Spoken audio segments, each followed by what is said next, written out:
तो आइए सुनते हैं प्रेमचंद की कहानियों का संग्रह मानसरोवर भाग 1 की और एक कहानी जिसका नाम है स्वामिनी। शिवदास ने भंडारे की कुंजी अपनी बहू रामप्यारी के सामने फेंक कर अपनी बूढ़ी आंखों में आंसू भरकर कहा, बहू, आज से गृहस्थी की देखभाल तुम्हारे ऊपर है। मेरा सुख भगवान से नहीं देखा गया, नहीं तो क्या जवान बेटे को यूं छीन लेते। उसका काम करने वाला तो कोई चाहिए। एक हल तोड़ दूं तो गुजारा ना होगा। मेरे ही कुकर्म से भगवान का यह कोप आया है और मैं ही अपने माथे पर उसे लूँगा। बिरजू का हाल अब मैं ही संभालूँगा। अब घर की देख रेख करने वाला, धरने उठाने वाला तुम्हारे सिवा दूसरा कौन है। रो मत बेटा, भगवान की जो इच्छा थी वह हुआ और जो इच्छा होगी वह होगा। हमारा तुम्हारा क्या बस है। मेरे जीते जी तुम्हें कोई टेढ़ी आंख से देख भी न सकेगा। तुम किसी बात का सोच मत किया करो। बिरजू गया तो अभी बैठा ही हुआ हूँ। राम प्यारी और राम दुलारी दो सगी बहनें थीं। दोनों का विवाह मथुरा और बिरजू दो सगे भाइयों से हुआ। दोनों बहनें नैहर की तरह ससुराल में भी प्रेम और आनंद से रहने लगी। शिवदास को पेंशन मिली। दिन भर द्वार पर गपशप करते, भरा पूरा परिवार देखकर प्रसन्न होते और अधिकतर धर्म चर्चा में लगे रहते थे। लेकिन दैव गति से बड़ा लड़का बिरजू बीमार पड़ा और आज उसे मरे हुए 15 दिन बीत गए। आज क्रियाकर्म से फुर्सत मिली और शिवदास ने सच्चे कर्मवीर की भांति फिर जीवन संग्राम के लिए कमर कस ली। मन में उसे चाहे कितना ही दुख हुआ हो, उसे किसी ने रोता नहीं देखा। आज अपनी बहू को देखकर एक क्षण के लिए उसकी आंखें सजल हो गई, लेकिन उसने मन को संभाला और रुद्ध कंठ से उसे दिलासा देने लगा। कदाचित उसने सोचा था घर की स्वामिनी बनकर विधवा के आंसू पुछ जाएंगे। कम से कम उसे इतना कठिन परिश्रम ना करना पड़ेगा। इसलिए उसने भंडारे की कुंजी बहू के सामने फेंक दी थी। वैधव्य की व्यथा को स्वामित्व के गर्व से दबा देना चाहता था। राम प्यारी ने पुलकित कंठ से कहा, यह कैसे हो सकता है दादा कि तुम मेहनत मजदूरी करो और मैं मालकिन बनकर बैठूं। काम धंधे में लगी रहूंगी तो मन बदला रहेगा। बैठे बैठे तो रोने के सिवा और कुछ ना होगा। शिवदास ने समझाया, बेटा, दैव गति में तो किसी का बस नहीं। रोने धोने से हलकानी के सिवा और क्या हाथ आएगा। घर में भी तो 20 काम है। कोई साधु संत आ जाए, कोई पाहुना ही आज पहुँचे तो उनके सेवा सत्कार के लिए किसी को घर पर रहना ही पड़ेगा। बहू ने बहुत से हीले किए पर शिवदास ने एक ना सुनी। शिवदास के बाहर चले जाने पर राम प्यारी ने कुंजी उठाई तो उसे मन में अपूर्व गौरव और उत्तरदायित्व का अनुभव हुआ। जरा देर के लिए पति वियोग का दुख उसे भूल गया। उसकी छोटी बहन और देवर दोनों काम करने गए हुए थे। शिवदास बाहर था। घर बिल्कुल खाली था। इस वक्त यह निश्चित होकर भंडारे को खोल सकती है। उसमें क्या क्या सामान है, क्या क्या विभूति है, यह देखने के लिए उसका मन लालायित हो उठा। इस घर में वह कभी ना आई थी।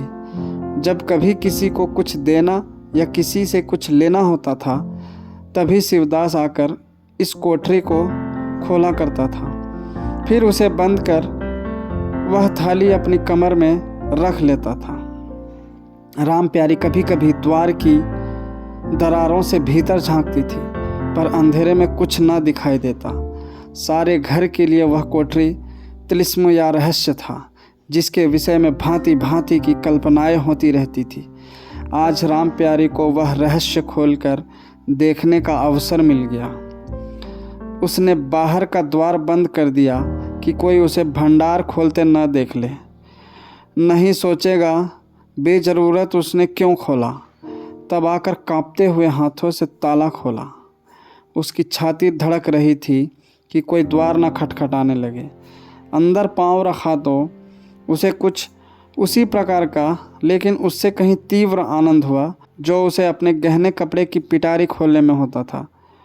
मटकों में गुड़, शक्कर, गेहूँ, जौ आदि चीज़ें रखी हुई थी। एक किनारे बड़े बड़े बर्तन धरे थे जो शादी ब्याह के अवसर पर निकाले जाते थे या मांगे दिए जाते थे। एक आले पर मालगुजारी की रसीदें और लेन देन के पुर्जे बंधे हुए रखे थे। कोठरी में एक विभूति सी छाई थी, मानो लक्ष्मी अज्ञात रूप से विराज रही हो। उस विभूति की छाया में राम प्यारी आधे घंटे तक बैठी अपनी आत्मा को तृप्त करती रही।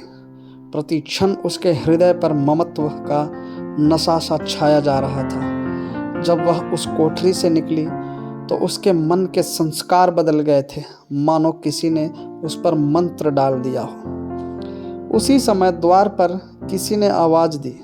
उसने तुरंत भंडारे का द्वार बंद किया और जाकर सदर दरवाज़ा खोल दिया। देखा तो पड़ोसिन झुनिया खड़ी है और 1 रुपया उधार मांग रही है। राम प्यारी ने रुखाई से कहा, अभी तो 1 पैसा घर में नहीं है जीजी, क्रियाकर्म में सब खर्च हो गया। झुनिया चकरा गई। चौधरी के घर में इस समय 1 रुपया भी नहीं है, यह विश्वास करने की बात न थी। जिसके यहाँ सैकड़ों का लेन देन है वह सब कुछ क्रियाकर्म में नहीं खर्च कर सकता। अगर शिवदास ने बहाना किया होता तो उसे आश्चर्य ना होता। प्यारी तो अपने सरल स्वभाव के लिए गांव में मशहूर थी। अक्सर शिवदास की आंखें बचाकर पड़ोसियों को इच्छित वस्तुएं दे दिया करती थी। अभी कल ही उसने जानकी को शेर भर दूध दिया, यहाँ तक कि अपने गहने तक मांगे दे देती थी। कृपन शिवदास के घर में ऐसी सखरज बहू का आना गांव वाले अपने सौभाग्य की बात समझते थे। झुनिया ने चकित होकर कहा, ऐसा ना कहो जीजी, बड़े गाढ़े में पढ़कर आई हूँ, नहीं तुम जानती हो मेरी आदत ऐसी नहीं है। बाकी का 1 रुपया देना है। प्यादा द्वार पर खड़ा बकझक कर रहा है, रुपया दे दो तो किसी तरह यह विपत्ति टले। मैं आज के 8वें दिन आकर दे जाऊंगी। गांव में और कौन घर है जहां मांगने जाऊं। प्यारी टस से मस न हुई। उसके जाते ही प्यारी सांझ के लिए रसोई पानी का इंतजाम करने लगी। पहले चावल दाल बिनना अपाढ़ लगता था और रसोई में जाना तो सूली पर चढ़ने से कम ना था। कुछ देर बहनों में झाँव झाँव होती, तब शिवदास आकर कहते, क्या आज रसोई ना बनेगी? तो 2 में से एक उठती और मोटे मोटे टिक्कड़ लगाकर रख देती, मानो बैलों का रातिब हो। आज प्यारी तन मन से रसोई के प्रबंध में लगी हुई है। अब वह घर की स्वामिनी है। तब उसने बाहर निकल कर देखा, कितना कूड़ा करकट पड़ा हुआ है। बुढ़ऊ दिन भर मक्खी मारा करते हैं, इतना भी नहीं होता कि जरा झाड़ू ही लगा दें। अब क्या इनसे इतना भी ना होगा? द्वार चिकना होना चाहिए कि देखकर आदमी का मन प्रसन्न हो जाए, यह नहीं कि उबकाई आने लगे। अभी कह दूं तो तिनक उठे। अच्छा, मुन्नी नाद से अलग क्यों खड़ी है? उसने मुन्नी के पास जाकर नाद में झांका। दुर्गंध आ रही थी। ठीक मालूम होता है महीनों से पानी ही नहीं बदला गया। इस तरह तो गाय रह चुकी, अपना पेट भर लिया, छुट्टी हुई और किसी से क्या मतलब। हाँ, दूध सबको अच्छा लगता है। दादा द्वार पर बैठे चिलम पी रहे हैं, मगर इतना नहीं होता कि 4 घड़ा पानी नाद में डाल दे। मजूर रखा है, वह भी 3 कौड़ी का, खाने को 1.5 सेर, काम करते नानी मरती है। आज आता है तो पूछती हूँ, नाद में पानी क्यों नहीं बदला? रहना हो रहे या जाए, आदमी बहुत मिलेंगे। चारों ओर तो लोग मारे मारे फिर रहे हैं। आखिर उससे न रहा गया, घड़ा उठाकर पानी लाने चली। शिवदास ने पुकारा, पानी क्या होगा बहू, इसमें पानी भरा हुआ है। प्यारी ने कहा, नाद का पानी सड़ गया है। मुन्नी भूसे में मुंह नहीं डालती, देखते नहीं हो कोस भर खड़ी है। शिवदास मार्मिक भाव से मुस्कुराए और आकर बहू के हाथ से घड़ा ले लिया। कई महीने बीत गए। प्यारी के अधिकार में आते ही उस घर में जैसे वसंत आ गया। भीतर बाहर जहाँ देखिए किसी निपुण प्रबंधक के हस्त कौशल, सुविचार और सुरुचि के चिन्ह दिखते थे। प्यारी ने गृह यंत्र की ऐसी चाबी कस दी थी कि सभी पुर्जे ठीक ठाक चलने लगे थे। भोजन पहले से अच्छा मिलता है और समय पर मिलता है। दूध ज़्यादा होता है, घी ज़्यादा होता है और काम ज़्यादा होता है। प्यारी न खुद विश्राम लेती है न दूसरों को विश्राम लेने देती है। घर में ऐसी बरकत आ गई है कि जो चीज़ मांगो घर ही में निकल आती है। आदमी से लेकर जानवर तक सभी स्वस्थ दिखाई देते हैं। अब वह पहले की सी दशा नहीं है कि कोई चीथड़े लपेटे घूम रहा है, किसी को गहने की धुन सवार है। हाँ, अगर कोई रुगन और चिंतित तथा मलिन वेश में है तो वह प्यारी है। फिर भी सारा घर उससे जलता है। यहाँ तक कि बूढ़े शिवदास भी कभी कभी उसकी बदगोई करते हैं। किसी को पहर रात रहे उठना अच्छा नहीं लगता। मेहनत से सभी जी चुराते हैं, फिर भी यह सब मानते हैं कि प्यारी ना हो तो घर का काम ना चले। और तो और दोनों बहनों में भी अब उतना अपनापन नहीं। प्रातःकाल का समय था। दुलारी ने हाथों के कड़े लाकर प्यारी के सामने पटक दिए और झुन्नाई हुई बोली, लेकर इसे भी भंडारे में बंद कर दे। प्यारी ने कड़े उठा लिए और कोमल स्वर से कहा, कह तो दिया, हाथ में रुपए आने दे, बनवा दूंगी। अभी ऐसा घिस नहीं गया है कि आज ही उतार कर फेंक दिया जाए। दुलारी लड़ने को तैयार होकर आई थी। बोली, तेरे हाथ में काहे को कभी रुपए आएंगे और काहे को कड़े बनेंगे। जोड़ जोड़ रखने में मज़ा आता है ना। प्यारी ने हंसकर कहा, जोड़ जोड़ रखती हूँ तो तेरे ही लिए कि मेरे कोई और बैठा हुआ है कि मैं सबसे ज़्यादा खा पहन लेती हूँ। मेरा अनंत कब का टूटा पड़ा है। दुलारी, तुम न खाओ न पहनो, जस तो पाती हो। यहाँ खाने पहनने के सिवा और क्या है। मैं तुम्हारा हिसाब किताब नहीं जानती। मेरे कड़े आज बनने को भेज दो। प्यारी ने सरल विनोद के भाव से पूछा, रुपये ना हो तो कहाँ से लाऊं? दुलारी ने उद्दंडता के साथ कहा, मुझे इससे कोई मतलब नहीं, मैं तो कड़े चाहती हूँ। इसी तरह घर के सब आदमी अपने अपने अवसर पर प्यारी को दो चार खोटी खरी सुना जाते थे और वह गरीब सबकी धौंस हंसकर सहती थी। स्वामिनी का यह धर्म है कि सबकी धौंस सुन ले और करे वही जिसमें घर का कल्याण हो। स्वामित्व के कवच पर धौंस, ताने, धमकी किसी का असर न होता। उसकी स्वामिनी की कल्पना इन आघातों से और भी स्वस्थ होती थी। वह गृहस्थी की संचालिका है। सभी अपने अपने दुख उसी के सामने रोते हैं, पर जो कुछ वह करती है वही होता है। इतना उसे प्रसन्न करने के लिए काफ़ी था। गांव में प्यारी की सराहना होती थी। अभी उम्र ही क्या है, लेकिन सारे घर को संभाले हुए है। चाहती तो सगाई करके चैन से रहती। इस घर के पीछे अपने को मिटाए देती है। कभी किसी से हंसती बोलती भी नहीं, जैसे काया पलट हो गई। कई दिन बाद दुलारी के कड़े बनकर आ गए। प्यारी खुद सुनार के घर दौड़े दौड़े गई। संध्या हो गई थी। दुलारी और मथुरा हाट से लौटे। प्यारी ने नए कड़े दुलारी को दिए। दुलारी निहाल हो गई। चटपट कड़े पहने और दौड़ी हुई बरौठे में जाकर मथुरा को दिखाने लगी। प्यारी बरौठे के द्वार पर छिपी खड़ी यह दृश्य देखने लगी। उसकी आंखें सजल हो गई। दुलारी उससे कुल 3 ही साल तो छोटी है, पर दोनों में कितना अंतर है। उसकी आंखें मानो उस दृश्य पर जम गई। दंपति का वह सरल आनंद, उनका प्रेमालिंगन, उनकी मुग्ध मुद्रा प्यारी की टकटकी सी बंध गई। यहाँ तक कि दीपक के धुंधले प्रकाश में वे दोनों उसकी नज़रों से गायब हो गए और अपने ही अतीत जीवन की एक लीला आंखों के सामने बार बार नए रूप में आने लगी।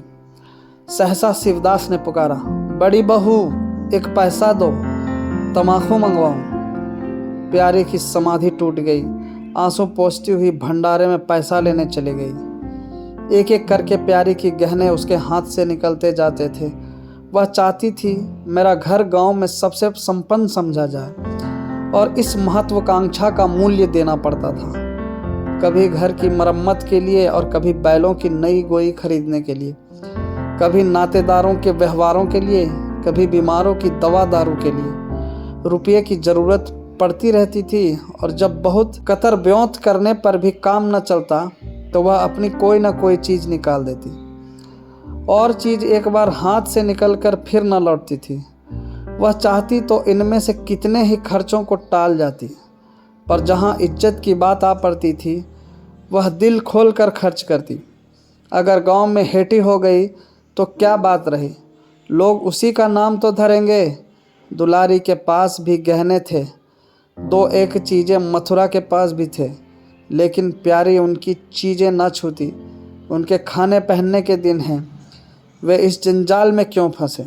दुलारी को लड़का हुआ तो प्यारी ने धूम से जन्मोत्सव मनाने का प्रस्ताव किया।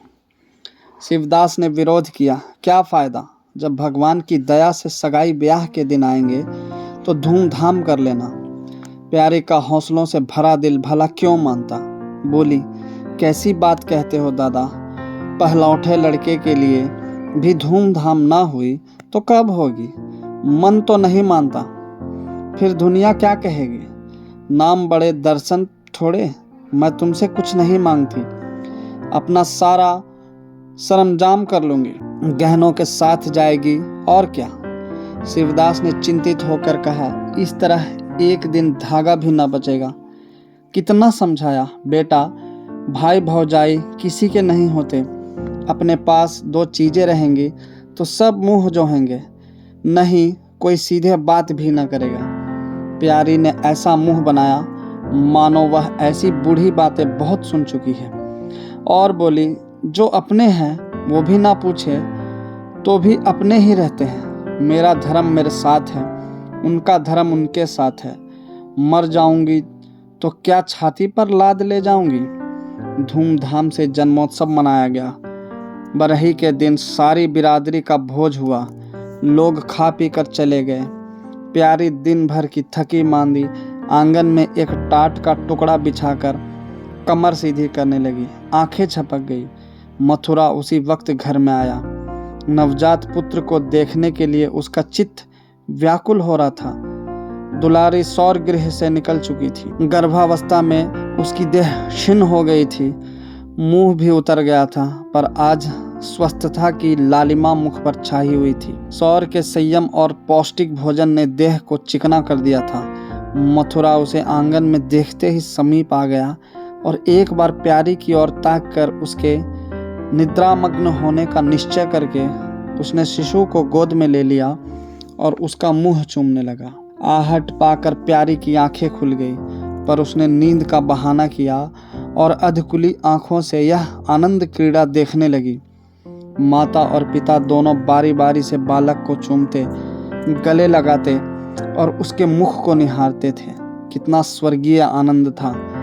प्यारी की तृषित लालसा एक क्षण के लिए स्वामिनी को भूल गई। जैसे लगाम से मुख बद्ध बोझ से लदा हुआ, हाँकने वाले के चाबुक से पीड़ित, दौड़ते दौड़ते बेदम तुरंग हिनहिनाने की आवाज़ सुनकर कनौतियाँ खड़ी कर लेता है और परिस्थिति को भूलकर एक दबी हुई हिनहिनाहट से उसका जवाब देता है। कुछ वही दशा प्यारी की हुई। उसका मातृत्व जो पिंजरे में बंद मूक निश्चेष्ट पड़ा हुआ था, समीप से आने वाली मातृत्व की चहकार सुनकर जैसे जाग पड़ा और चिंताओं के उस पिंजरे से निकलने के लिए पंख फड़फड़ाने लगा। मथुरा ने कहा, यह मेरा लड़का है। दुलारी ने बालक को गोद में चिपटा कर कहा, हाँ क्यों नहीं, तुम ही ने तो 9 महीने पेट में रखा है। सांसद तो मेरी हुई, बाप कहलाने के लिए तुम कूद पड़े। मथुरा, मेरा लड़का ना होता तो मेरी सूरत का क्यों होता। चेहरा मोहरा रंग रूप सब मेरा ही सा है कि नहीं। दुलारी, इससे क्या होता है, बीज बनिए के घर से आता है, खेत किसान का होता है, उपज बनिए की नहीं होती, किसान की होती है। मथुरा, बातों में तुमसे कोई ना जीतेगा।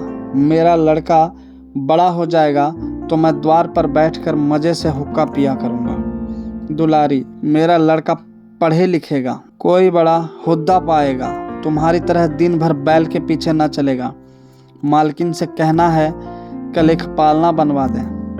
मथुरा, बहुत सवेरे ना उठा करना और छाती फाड़ कर काम भी ना करना।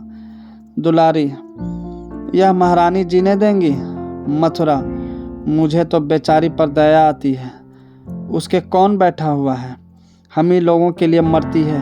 भैया होते तो अब तक 2-3 बच्चों की माँ हो गई होती। प्यारी के कंठ में आंसुओं का ऐसा वेग उठा कि उसे रोकने में सारी देह कांप उठी। अपना वंचित जीवन उसे मरुस्थल सा लगा, जिसकी सूखी रेत पर वह हरा भरा बाग लगाने की निष्फल चेष्टा कर रही थी। कुछ दिनों के बाद शिवदास भी मर गया। उधर दुलारी के 2 बच्चे और हुए। वह भी अधिकतर बच्चों के लालन पालन में व्यस्त रहने लगी। खेती का काम मजदूरों पर आ पड़ा। मथुरा मजदूर तो अच्छा था, संचालक अच्छा न था। उसे स्वतंत्र रूप से काम लेने का कभी अवसर न मिला। खुद पहले भाई की निगरानी में काम करता रहा, बाद को बाप की निगरानी में काम करने लगा। खेती का तार भी ना जानता था। वही मजूर उसके यहाँ टिकते थे जो मेहनत नहीं खुशामद करने में कुशल होते थे। इसलिए प्यारी को अब दिन में 2-4 चक्कर हार के भी लगाना पड़ता।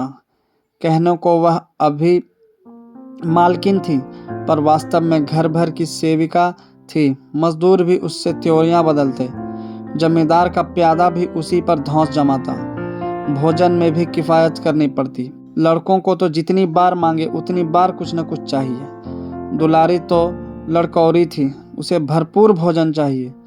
मथुरा घर का सरदार था, उसके इस अधिकार को कौन छीन सकता था।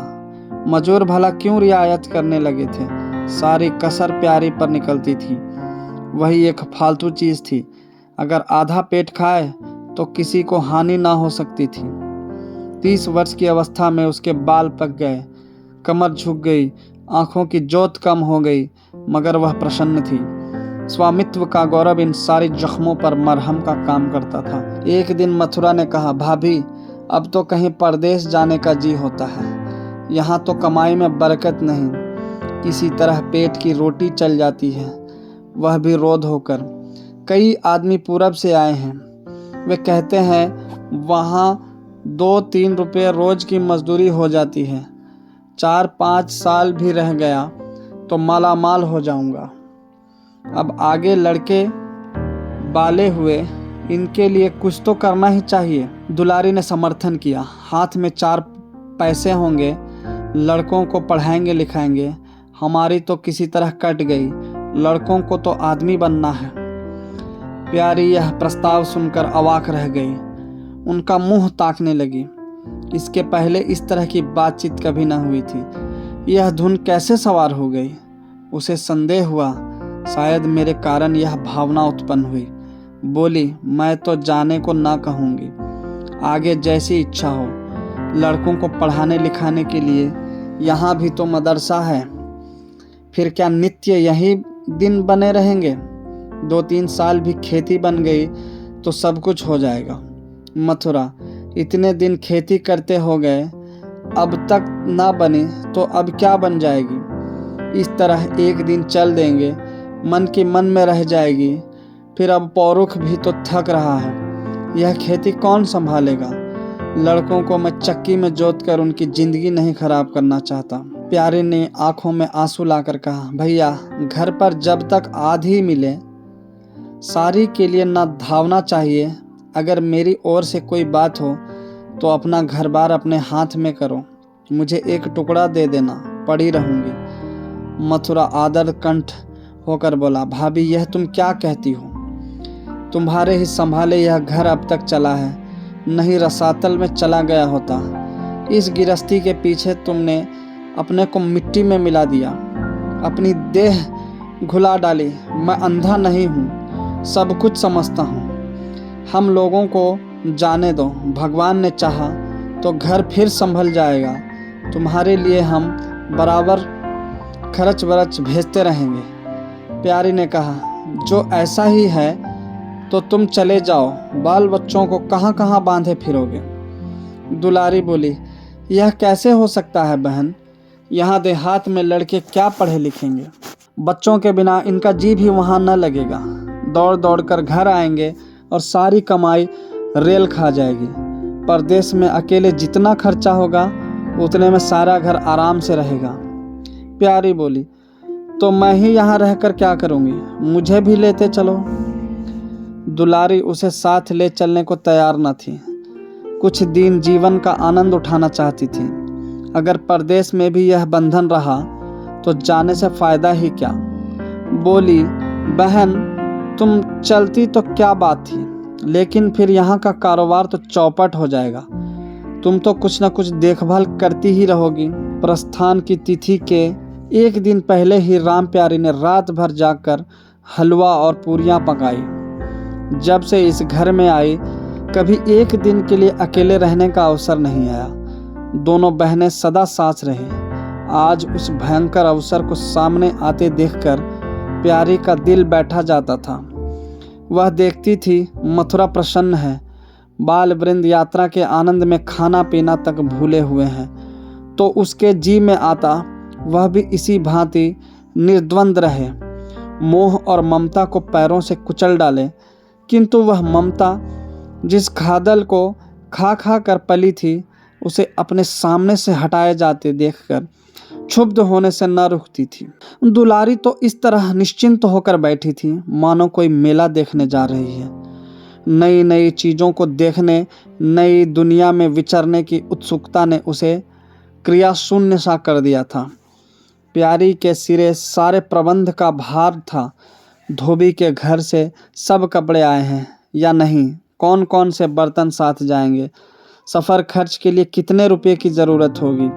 एक बच्चे को खांसी आ रही थी, दूसरे को कई दिन से दस्त आ रहे थे। उन दोनों की औषधियों को पीसना कूटना आदि सैकड़ों ही काम व्यस्त किए हुए थे। लड़कोरी न होकर भी वह बच्चों के लालन पोषण में दुलारी से कुशल थी। देखो, बच्चों को बहुत मारना पीटना मत। मारने से बच्चे जिद्दी या बेहया हो जाते हैं। बच्चों के साथ आदमी को बच्चा बन जाना पड़ता है। जो तुम चाहो कि हम आराम से पड़े रहें और बच्चे चुपचाप बैठे रहें, हाथ पैर ना हिलाए, तो यह हो नहीं सकता। बच्चे तो स्वभाव के चंचल होते हैं, उन्हें किसी न किसी काम में फंसाए रखो। धेले का खिलौना 1000 घुड़कियों से बढ़कर होता है। दुलारी इन उपदेशों को इस तरह बेमन होकर सुनती थी मानो कोई सनक कर बक रहा हो। विदाई का दिन प्यारी के लिए परीक्षा का दिन था। उसके जी में आता था कहीं चली जाए जिसमें वह दृश्य देखना ना पड़े। हाँ, घड़ी भर में यह घर सूना हो जाएगा। वह दिन भर घर में अकेली पड़ी रहेगी, किसे हंसेगी बोलेगी, यह सोचकर उसका हृदय कांप जाता था। ज्यों-ज्यों समय निकट आता था उसकी वृत्तियां शिथिल होती जाती थी। वह कोई काम करते करते जैसे खो जाती थी और अपलक नेत्रों से किसी वस्तु को ताकने लगती। कभी अवसर पाकर एकांत में जाकर थोड़ा सा रो आती थी। मन को समझा रही थी, यह लोग अपने होते तो क्या इस तरह चले जाते। यह तो मानने का नाता है, किसी पर कोई ज़बरदस्ती है। दूसरों के लिए कितना ही मरो तो भी अपने नहीं होते। पानी तेल में कितना ही मिले फिर भी अलग ही रहेगा। बच्चे नए नए कुर्ते पहने नवाब बने घूम रहे थे। प्यारी उन्हें प्यार करने के लिए गोद लेना चाहती थी तो रोने का सा मुंह बनाकर छुड़ा कर भाग जाते। वह क्या जानती थी कि ऐसे अवसर पर बहुधा अपने बच्चे भी निष्ठुर हो जाते हैं। 10 बजते बजते द्वार पर बैलगाड़ी आ गई। लड़के पहले ही से उस पर जा बैठे। गांव के कितने स्त्री पुरुष मिलने आए। प्यारी को इस समय उनका आना बुरा लग रहा था। वह दुलारी से थोड़ी देर एकांत गले मिलकर रोना चाहती थी। मथुरा से हाथ जोड़कर कहना चाहती थी, मेरी खोज खबर लेते रहना, तुम्हारे सिवा मेरा संसार में कौन है। लेकिन इस भंभड़ में उसको इन बातों का मौका न मिला। मथुरा और दुलारी दोनों गाड़ी में जा बैठे और प्यारी द्वार पर रोती खड़ी रह गई। वह इतनी विह्वल थी कि गांव के बाहर तक पहुंचाने की भी उसे सुधि न रही। कई दिन तक प्यारी मूर्छित सी पड़ी रही, न घर से निकली, न चूल्हा जलाया, न हाथ मुंह धोया। उसका हलवाहा जोखू बार बार आकर कहता, मालकिन उठो, मुंह हाथ धो, कुछ खाओ पियो, कब तक इस तरह पड़ी रहोगी। इस तरह की तसल्ली गांव की और स्त्रियां भी देती थी, पर उनकी तसल्ली में एक प्रकार की ईर्ष्या का भाव छिपा हुआ जान पड़ता था। जोखू के स्वर में सच्ची सहानुभूति झलकती थी। जोखू कामचोर, बातूनी और नशेबाज था। प्यारी उसे बराबर डांटती रहती थी। दो एक बार उसे निकाल भी चुकी थी, पर मथुरा के आग्रह से फिर रख लिया था। आज भी जोखू की सहानुभूति भरी बातें सुनकर प्यारी झुंझलाती, यह काम करने क्यों नहीं जाता, यहाँ मेरे पीछे क्यों पड़ा हुआ है। मगर उसे झिड़क देने को जी ना चाहता था। उसे उस समय सहानुभूति की भूख थी। फल कांटेदार वृक्ष से भी मिले तो क्या उन्हें छोड़ दिया जाता है। धीरे धीरे क्षोभ का वेग कम हुआ, जीवन के व्यापार होने लगे। अब खेती का सारा भार प्यारी पर था। लोगों ने सलाह दी, एक हल तोड़ दो और खेतों को उठा दो, पर प्यारी का गर्व यों ढोल बजाकर अपनी पराजय स्वीकार न करना था। सारे काम पूर्ववत चलने लगे। उधर मथुरा के चिट्ठी पत्री न भेजने से उसके अभिमान को और भी उत्तेजना मिली। वह समझता है मैं उसके आश्रय बैठी हूँ, उसके चिट्ठी भेजने से मुझे कोई निधि न मिल जाती। उसे अगर मेरी चिंता नहीं है तो मैं कब उसकी परवाह करती हूँ। घर में तो अब विशेष काम रहा नहीं। प्यारी सारे दिन खेतीबाड़ी के कामों में लगी रहती। खरबूजे बोए थे, वह खूब फले और खूब बिके। पहले सारा दूध घर में खर्च हो जाता था, अब बिकने लगा। प्यारी की मनोवृत्तियां में भी एक विचित्र परिवर्तन आ गया। वह अब साफ कपड़े पहनती, मांग चोटी की ओर से भी उतनी उदासीन न थी। आभूषणों में भी रुचि हुई। रुपए हाथ में आते ही उसने अपने गिरवी गहने छुड़ाए और भोजन भी संयम से करने लगी। सागर पहले खेतों को सींचकर खुद खाली हो जाता था, अब निकास की नालियां बंद हो गई थी। सागर में पानी जमा होने लगा और उसमें हल्की हल्की लहरें भी थी, खिले हुए कमल भी थे। एक दिन जोखू हार से लौटा तो अंधेरा हो गया था। प्यारी ने पूछा, अब तक वहाँ क्या करता रहा। जोखू ने कहा, 4 क्यारियां बच रही थी, मैंने सोचा 10 मोट और खींच दूं, कल का झंझट कौन रखे। जोखू अब कुछ दिनों से काम में मन लगाने लगा था। जब तक मालिक उसके सिर पर सवार रहते थे वह हीले बहाने करता था। अब सब कुछ उसके हाथ में था। प्यारी सारे दिन हार में थोड़ी ही रह सकती थी, इसलिए अब उसमें जिम्मेदारी आ गई थी। प्यारी ने लोटे का पानी रखते हुए कहा, अच्छा हाथ मुंह धो डालो, आदमी जान रखकर काम करता है, हाय हाय करने से कुछ नहीं होता। खेत आज ना होते कल होते, क्या जल्दी थी। जोखू ने समझा प्यारी बिगड़ रही है। उसने तो अपनी समझ में कारगुजारी की थी और समझा था तारीफ होगी। यहाँ आलोचना हुई। चिढ़ कर बोला, मालकिन दाहिने बाएं दोनों ओर चलती हो, जो बात नहीं समझती हो उसमें क्यों कूदती हो। कल के लिए तो ऊंचवा के खेत पड़े सूख रहे हैं, आज बड़ी मुश्किल से कुआं खाली हुआ था। सवेरे मैं पहुंचता तो कोई और आकर न छेक लेता, फिर अठवारे तक राह देखनी पड़ती, तब तक तो सारी ऊख विदा हो जाती। प्यारी उसकी सरलता पर हंस कर बोली, अरे तो मैं तुझे कुछ कह थोड़ी रही हूँ पागल, मैं तो कहती हूँ कि जान रखकर काम कर, कहीं बीमार पड़ गया तो लेने के देने पड़ जाएंगे। जोखू, कौन बीमार पड़ जाएगा। मैं 20 साल में कभी सिर तक तो दुखा नहीं, आगे की नहीं जानता।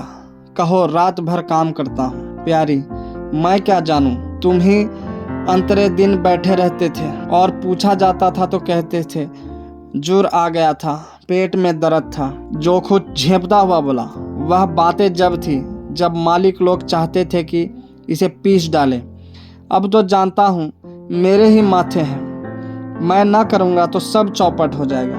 प्यारी, मैं क्या देखभाल नहीं करती। जोखू, तुम बहुत करोगी, 2 बेर चली जाओगी, सारे दिन तुम वहाँ बैठी नहीं रह सकती। प्यारी को उसके निष्कपट व्यवहार ने मुग्ध कर दिया।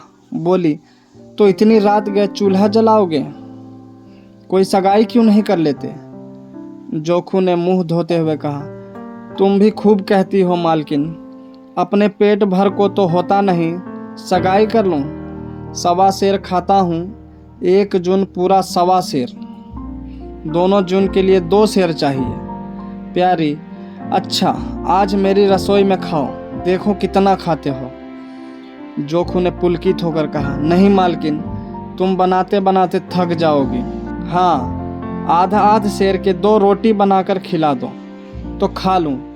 मैं तो यही करता हूँ, बस आटा सानकर 2 लिट बनाता हूँ और उपले पर सेंक लेता हूँ। कभी मठे से, कभी नमक से, कभी प्याज से खा लेता हूँ और आकर पड़ रहता हूँ। प्यारी, मैं तुम्हें आज फुलके खिलाऊंगी।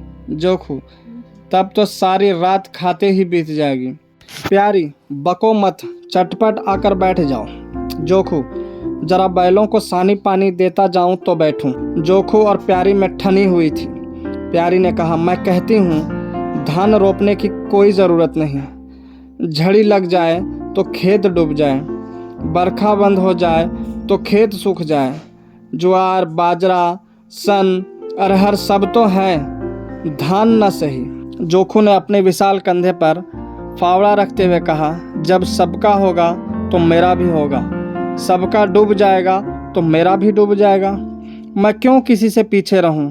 बाबा के ज़माने में 5 बीघा से कम नहीं रोपा जाता था। बिरजू भैया ने उसमें 1-2 बीघे और बढ़ा दिए। मथुरा ने भी थोड़ा बहुत हर साल रोपा, तो मैं क्या सबसे गया बीता हूँ? मैं 5 बीघे से कम न लगाऊंगा। तब घर में 2 जवान काम करने वाले थे, मैं अकेला उन दोनों के बराबर खाता हूँ, दोनों के बराबर काम क्यों न करूँगा? चल झूठा कहेगा, कहते थे 2 सेर खाता हूँ, 4 सेर खाता हूँ, आध सेर में रह गए। एक दिन तौले तब मालूम हो, तौला है बड़े खाने वाले। मैं कह देती हूँ, धान ना रोपो, मजूर मिलेंगे नहीं, अकेले हलकान होना पड़ेगा। तुम्हारी बला से मैं ही हलकान हूँगा ना, यह देह किस दिन काम आएगी? प्यारी ने उसके कंधे पर से फावड़ा ले लिया और बोली, तुम पहर रात से पहर रात तक ताल में रहोगे, अकेले मेरा जी उबेगा। जोखू को उबने का अनुभव न था। कोई काम ना हो तो आदमी पड़ कर सो रहे, जी क्यों उबे? बोला, जी उबे तो सो रहना, मैं घर रहूँगा तब तो और जी उबेगा। मैं खाली बैठता हूँ तो बार बार खाने की सोचती है, बातों में देर हो रही है और बादल घिरे आते हैं। प्यारी ने कहा, अच्छा कल से जाना, आज बैठो। जोखू ने मानो बंधन में पड़कर कहा, अच्छा बैठ गया, कहो क्या कहती हो? प्यारी ने विनोद करते हुए पूछा, कहना क्या है? मैं तुमसे पूछती हूँ, अपनी सगाई क्यों नहीं कर लेते? अकेले मरती हूँ तब 1 से 2 हो जाऊंगी। जोखू शर्माता हुआ बोला, तुमने फिर वही बेबात की बात छेड़ दी मालकिन, किससे सगाई कर लूँ यहाँ? ऐसी महरिया लेकर क्या करूँगा जो गहनों के लिए मेरी जान खाती रहे? प्यारी, यह तो तुमने बड़ी कड़ी शर्त लगाई, ऐसी औरत कहाँ मिलेगी जो गहने भी ना चाहे? जोखू, यह मैं थोड़े ही कहता हूँ कि वह गहने ना चाहे, हाँ मेरी जान ना खाए। तुमने तो कभी गहनों के लिए हट न किया, बल्कि अपने सारे गहने दूसरों के ऊपर लगा दिए। प्यारी के कपोलों पर हल्का सा रंग आ गया। बोली, अच्छा और क्या चाहते हो? जोखू, मैं कहने लगूंगा तो बिगड़ जाओगे। प्यारी की आंखों में लज्जा की एक रेखा नजर आई। बोली, बिगड़ने की बात कहोगे तो जरूर बिगड़ूंगी। जोखू, तो मैं ना कहूँगा। प्यारी ने उसे पीछे की ओर ठेलते हुए कहा, कहोगे कैसे नहीं, मैं कहला के छोड़ूंगी। जोखू, मैं चाहता हूँ कि वह तुम्हारी तरह हो, ऐसी गंभीर हो, ऐसी ही बातचीत में चतुर हो, ऐसा ही अच्छा पकाती हो, ऐसी ही किफ़ायती हो, ऐसी ही हंसमुख हो। बस ऐसी औरत मिलेगी तो करूँगा, नहीं इसी तरह पड़ा रहूँगा। प्यारी का मुख लज्जा से आरक्त हो गया। उसने पीछे हटकर कहा, तुम बड़े नटखट हो, हंसी हंसी में सब कुछ कह गए।